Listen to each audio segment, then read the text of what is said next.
Sadhanashri plotting and construction Buldhana शहरात plots, layout, घर, row house, flat आणि कॉम्प्लेक्स विक्रीसाठी उपलब्ध आहेत.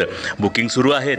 पोदार लेआउट, साधनाश्री नगर, खोंडेवाडी, जांभरुण लेआउट, श्री रामलल्ला नगर इथे बुकिंग सुरू आहेत. ऑफिस पत्ता आहे डॉक्टर लद्दड हॉस्पिटल जवळ, पार्लेवार बिल्डिंग समोर, बुलढाणा. आणि संपर्क श्री गणेश सिंग जाधव सर सातगावकर, कार्यकारी संचालक. Phone number 7385 46 66 66.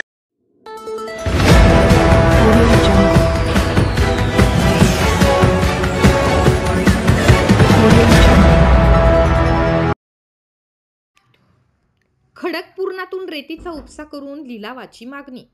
महाराष्ट्र नवनिर्माण सेनेच्या वतीने जिल्हाधिकाऱ्यांना देण्यात आले निवेदन.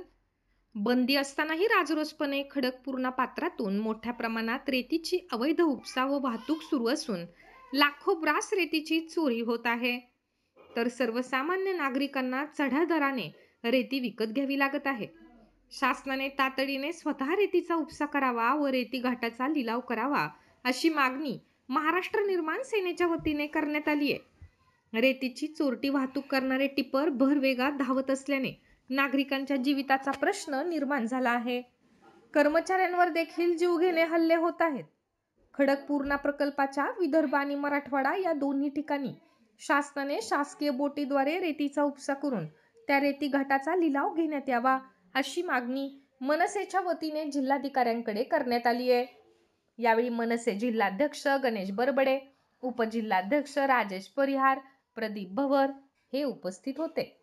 अवैध रेतीचा फार मोठा उपसा होऊन ती अवैध रेती चोरट्या मार्गानं ग्राहकांपर्यंत येते.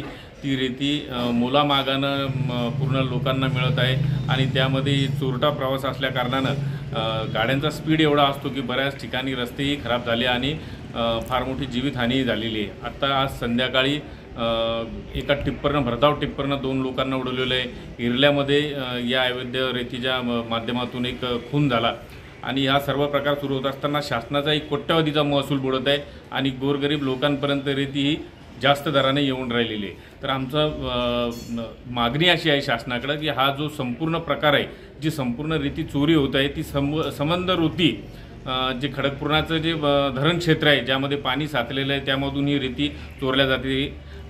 फार मोठ्या प्रमाणात तिथं बोटी आणल्या जातात आणि त्या बोटीतून हा उपसा होत आहे. शासन जरी कितीही प्रयत्न करत असलं, किती बोटींचा स्फोट करून जर 2, 4, 5 बोटी उडवत जरी असलं तरी हे चोरटे पुन्हा नव्यानं बोटी आणून त्यामधून उपसा करत आहे. तर शासनानं स्वतःच्या बोटी आणून या रेतीचा उपसा केला पाहिजे आणि ह्या रेतीचा उपसा होऊन तो रेतीचा लिलाव शासनातर्फे करावा की जेणेकरून ग्राहकांपर्यंत कमी दरामध्ये रेती येईल आणि या रेतीच्या चोरीच्या माध्यमातून जे वाद उद्भवतात, जे लोक मृत्युमुखी पडत आहेत या वाहनांमुळं,